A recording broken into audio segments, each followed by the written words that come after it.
All right, guys, I am back. I'm here, Ashley Pickens, here in Memphis, Tennessee. You guys, back again for another video. I've been in real estate since 2006, and I am an auctioneer that auctions off foreclosures for the bank here in Shelby County and the surrounding areas. I'm literally in the carpool line again, waiting on my kid to come out. So let's jump into this video. We got some interesting news. I got a couple things to talk about, so it might be a little long today. So go ahead, start fixing dinner. You know, you can start doing the dishes, and you just can play me in the background, okay? Or when you're getting ready for bed, then you can turn me on and listen to me, okay? So first of all, this just happened as I was sitting here in the car. I checked my email, right? And this is the same bank that sent me an email saying they'll give you $250 for opening up a checking account, right? Remember I told y'all that? So now I just got a new email from them, right? They are offering HELOC, home equity line of credits. You guys, you know what that is. HELOCs for 1.99% interest rate for 6 months. That's the title of the email, right? So then I open the email and it says intro rate of 1.99% for 6 months. Then a variable rate as low as 8.5%. Or the other option is you get an intro rate at 4.99% for 6 months.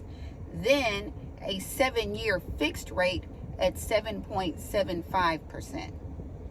I don't know about y'all, but that don't sound like a good deal to me. But when these banks start sending out all of these incentives, well, what they think are incentives, they getting squeezed. They feeling some pressure. And we're going to talk about this in this video because the president said something today that we need to talk about. So, yeah, HELOC. Y'all know that it's a home equity line of credit. A lot of people get those like back when interest rates were really low and they pulled equity out of their house. You can pull money out and it becomes like a second mortgage. The mortgage that you do not buy if it goes up for auction. You don't buy the HELOC. You don't buy the second mortgage. Get the auction accelerator and then you'll learn. I'll teach you. Okay, so that's first things first. Y'all, before we jump in, y'all, I love y'all so much. It's so funny. The comments, I love your comments. So 2 videos ago, on the video about the government shutdown, student loans, you know, the real life Jumanji that we are living in, right? Unlocking different levels of this game. All my comments, it's so funny. All the comments were like, but I bet they got money for Ukraine. I bet Ukraine don't miss any money. And it's so funny, but it's true, right? But this is not this channel, you guys. This is not this channel, okay? Don't start, y'all's. I know your little fingers be on fire in the comment section if we start going red and blue. Don't do it. That's not what this channel is. But I will say that I agree, you know. And let me, okay, because I didn't understand, right? I'm like, why do we keep sending them money, right? And what's going on in their country is horrible. Like, let me not take away from that, right? Horrible, horrendous, right? But I was like, why we keep sending, like, first of all, we're not that helpful and friendly, right? We're not doing anything out of the kindness of our hearts. That's just not how we operate. So I'm over here like, what do we get from Ukraine, right? I'm like, are we importing something or exporting something? Like, I'm like, what's going on, right? Is it grain?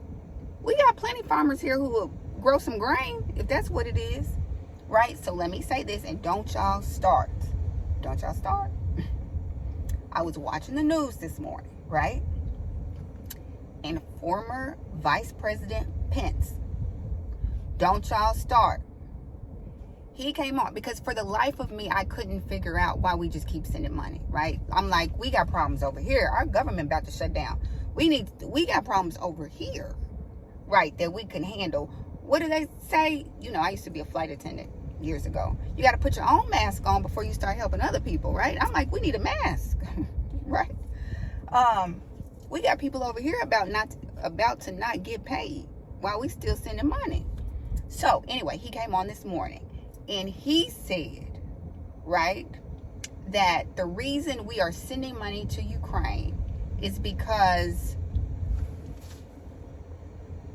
we are trying to keep them, like, okay, so if Ukraine loses, right? This is how he explained it. If Ukraine loses against Russia, then they're for sure thinking that Ukraine is going to attack a border country. And that border country, like if Russia takes over Ukraine, there's a border country, and that border country is a part of NATO. And if Russia gets to them, then we've got to send our military over. So we are sending money because we don't want to end up having to send our military over there. That's what he said. Y'all don't start. Y'all, I don't know. That's what he said. So I said, okay, maybe that's what it is. And I don't even want to send our guys anywhere, because we treat our veterans like trash. Let's be honest, right? I'm not going to get into that. I will stand on that, though. We do treat our veterans like we should do so much better by them. I will say that. Anytime I see like a sign and it's like homeless veteran, I'm like, why do that? Like, my granddad was in World War II. Okay, you guys. So thank you for everybody who served in our country, right? So that's what he said. He said that we're trying to avoid having to send our people over there, right? But he also said that we're only sending enough money, like, to keep them at bay. Like, we're not, Ukraine is not like winning, right? We're just doing enough for they just to stay alive, basically, right? So I'm like, dang, I mean, we got to keep sending money. So, and he also said, y'all don't start. I know your little fingers are on fire over there, baby. If we start mentioning red and blue, this is not that channel. This is not that channel, okay? So, he also said that I had to agree with, because he was like, our current president isn't doing a good job of explaining why we're sending money, right? Because all of us down here are like, why we keep sending money, right? Let me know, communicate with me and tell me what's going on. So I had to agree with that. I'm like, because I didn't know. Like, I feel like y'all might not know. But anyway, don't start. That's the end of that. I agree. You're right. We're right. Let's move right along to what's going on in real estate, because I'm hoping my kid don't come out here while I'm in the middle of this video. Let's talk about what we talk about on this channel. Real estate, auctions, foreclosures, that, okay? Don't start. But I see your comments and I try to respond, and you're right. Because, baby, you can send a wire straight from my student loans, and I know it's cheaper to send a in-country wire than it is to send a foreign wire. Baby, the wiring fees are cheaper if you just take care of my bills, right? I'm just saying. But anyway, let's move along. So, well, we all knew it was going to happen. People who bought homes earlier this year in the last 2 years, right? What was everybody promising everybody? I hate when people do this. What was everybody? Buy now and then you can refinance later, right? Because the rates are going to go down by the end of the year. Just go ahead and buy the house now, and then you can refinance later. And where are we? Where are we now? The rate's higher, right? So they polled some new home owners, right? Some new people who bought homes earlier this year, last year, to see how they felt about this mortgage payment that they got, right? So it says, so the article is buy now, refi later. Refi later. 84% of recent home buyers planned on refinancing. 84%. Baby, don't listen to me. Listen to me. When you buy a home, it's like, I don't know how many of y'all are single or dating, but you, like, when it comes to dating, right? You got to take people at face value. You don't take people and say, well, I think in the future he gonna be funnier, he gonna be nicer, his personality gonna change, he probably gonna start working out. No, you got to take people for what they are right now. My point is, when you buy a house, you got to take that mortgage for what it is right then and there. Don't buy a house, don't get into a mortgage, don't sign up for a payment thinking that you're going to be able to change it in the future, right? If you can't afford it right then you don't need to buy the house, right? I was never on that train of buy now, refinance later, because you don't know what's going to happen in the market, right? Right? And so, and you're the one who will have to pay them fees, right? So they said in this, most recent home buyers, 82% were assured they could buy now and refinance later. They most often heard this from their mortgage lender, 63%, or their real estate agent, 60%. I didn't never say, like, I didn't tell y'all to waive appraisals, like I didn't tell y'all to waive inspections, and I didn't tell you to buy a house right now because you could refi later, because I don't know what's going to go on in this market. 2020 has showed us that anything can happen, right? I might wake up in the morning and dinosaurs have come back, right? It's no, after 2020, ain't no telling what'll happen. So what was I going to say? Yeah, so they were under the impression that they could refinance, right? Over half of recent buyers regret taking out a mortgage when rates were high. 50% of all respondents feel trapped by their current mortgage rate or monthly payment. What do trap mean? That means they're struggling to pay their mortgage. I put up a property today that's going up for auction, right, this week. I think in San Diego. The opening bid was $599, right? Like $600,000. The home value, when I went to Zillow, we ain't gonna talk about Zillow. When I went to Zillow, it showed that the home was worth $520,000. The opening bid is $600,000. Why? Because they probably bought at the highest peak, overbidding, all of that on the market, right? And now here they are, a year later, in foreclosure. And y'all know the opening bid is the loan balance, right? That's usually what the opening bid is at the auction. They got a loan for $600,000. Now here we are, 6, 8, a year later, and the home is only worth $524,000. It's a lot of people in that same situation. So the house probably will not sell at auction because that doesn't make number sense for any investor or any buyer, right? So it'll probably revert back to the bank and become an REO for the bank. But anyway, but what is okay, so people who just bought in the last 2 years, 50% feel trapped by their current mortgage rate and monthly payment. That means they're struggling. That means they're struggling to pay that mortgage. And baby, that's what I tell all my clients. You better make sure you can pay this mortgage payment because I cannot help you. As soon as you sign these papers, this mortgage, this is not Target. It is not a t-shirt. You cannot refund it, right? You can't return it and get a refund. This is a house. And I can't help you pay this payment. The mortgage lender can't help you pay this payment. Y'all know I can't help you pay. Ukraine getting my money. Ukraine is getting my money. Don't get in my comments and say nothing. Okay? So, nearly all respondents, 93%, took steps to try to get a lower mortgage rate when buying their home. 2/3 shopped around with multiple lenders, and the other took out an adjustable rate mortgage or chose a shorter mortgage term, baby. These adjustable rates. No comment on adjustable rates, right? So, but they did survey the people who have an adjustable rate. About 1 in 6 ARM, adjustable rate mortgage buyers, 16% say they won't be able to keep making payments if they can't refinance, compared with 11% of those who borrowed a fixed rate mortgage. Y'all better stop believing what these people say. If you cannot afford that house, the day you sign those papers, don't buy it. I don't care. What do we say? 60,000 people canceled contracts in August. I'm not mad at them. Baby, if you can't pay it, you can't pay it. And everybody, the real estate agent, the mortgage lender, the appraiser, the inspector, you can all be mad. Be mad. And I don't want this house. The builder, everybody. It is what it is. Because at the end of the day, y'all not going to help me pay this mortgage, right? I don't blame them. Cancel it. Sure. If you looking at that payment right now and your bank account, and that's what I'm telling you, because I don't know what your life is going to look like in 6 months, right? Another pandemic could hit. Y'all could get divorced. You could lose your job. Anything could happen. So, people are upset because they thought they could refinance, and come to find out, lo and behold, nobody has a crystal ball, and it's the end of the year, and these interest rates are going up. Somebody said interest rate's going to be at 10% by next year. Y'all, baby, the people with adjustable rate, screwed. So they're unhappy because they were promised that they could refinance. Y'all, don't you listen to nobody when you make life decisions. If it doesn't make money, if it doesn't make sense, what am I trying to say? If it doesn't fit in your budget, don't do it.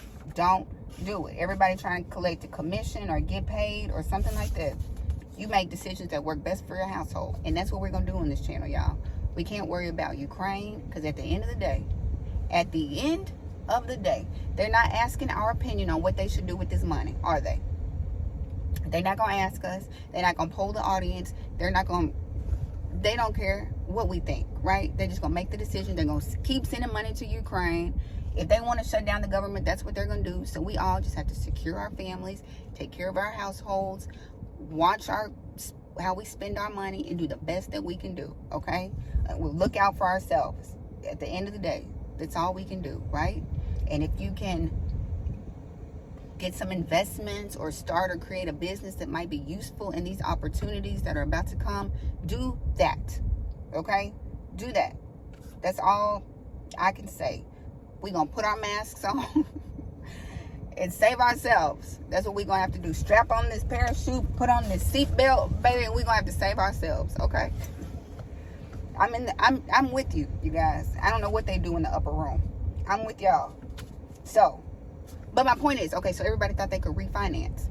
Y'all, it's not that easy. I wish people would stop. Like when people are in foreclosure, they can just sell. It's not that easy. They can just refinance. It's not that easy, y'all. It's qualifications that you have to meet to be able to refinance, you guys. What is the definition of a refinance? Replace your existing loan with a new loan, right? So everybody right now wants to get rid of this high interest rate they have and get a lower interest rate, right? That's usually why people refinance. Get a lower interest rate. They either want to cash out, or if they have an adjustable rate, they want to refinance and get a fixed rate, right?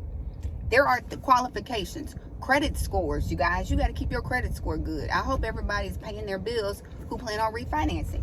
There are fees that come with refinancing, you guys. Closing costs, application fees. I hope people got some money in the bank thinking they're going to refinance, right? And then, lo and behold, what did I just say 30 seconds ago? I had an auction property that the opening bid was higher than what the property was worth. Guess what? You got to have a little bit of equity in your house to be able to refinance. Most lenders want a loan to value ratio that's 80% or lower, meaning you need to have at least 20% of equity in your home.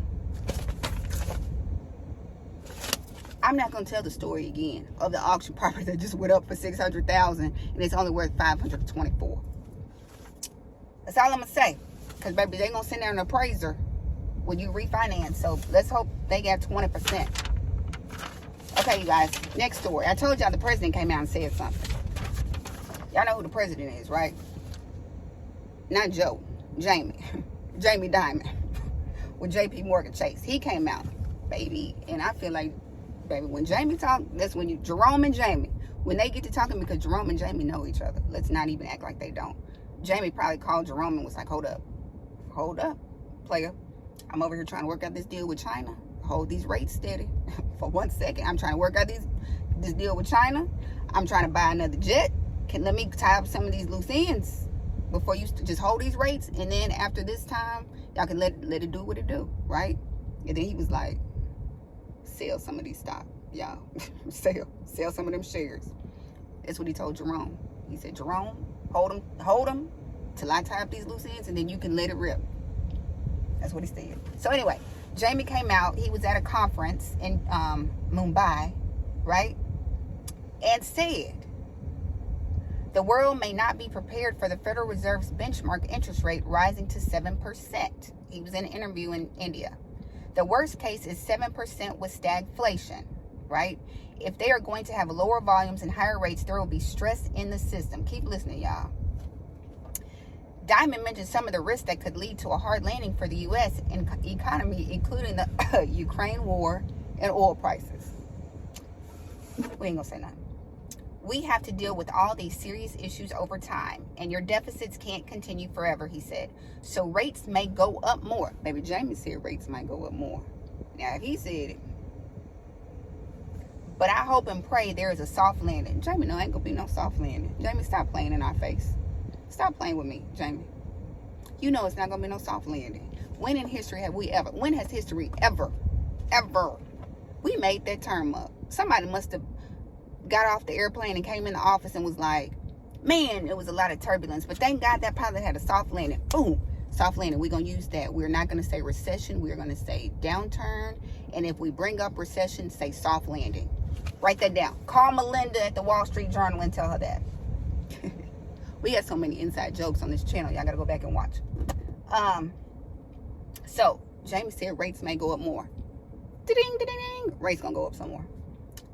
Okay, now hold up. That's not all he said. Because, baby, look, Jamie, I was like, ooh, you said that. Because, you know, some people can't say anything or the markets are going to act crazy. So, Jamie said, let me find it. Because I was like, ooh, I can't even believe you said that.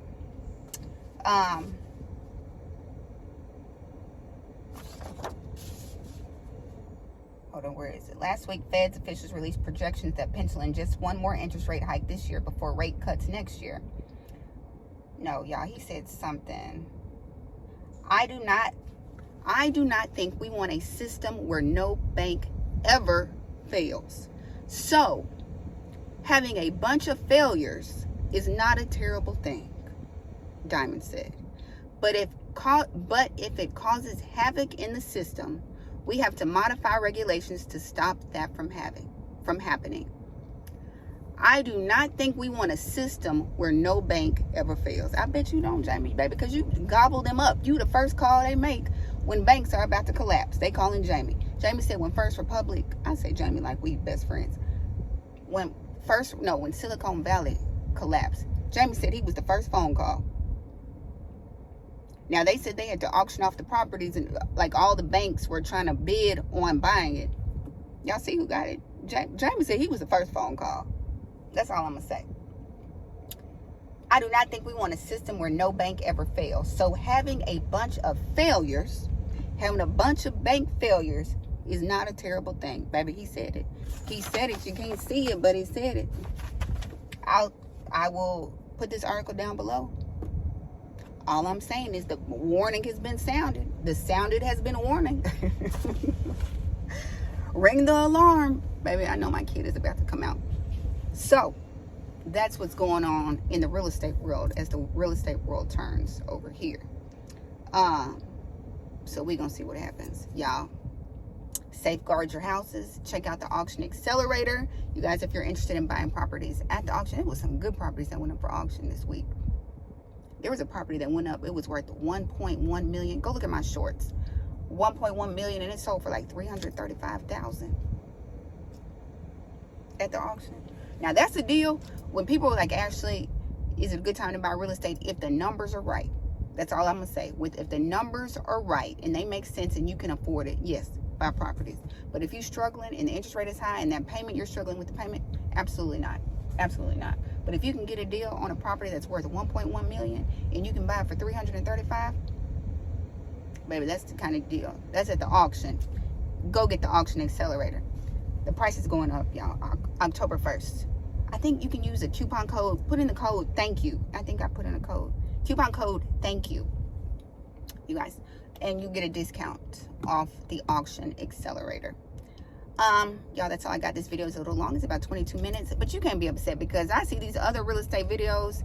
And baby, they just be sitting there, head, screen, talking.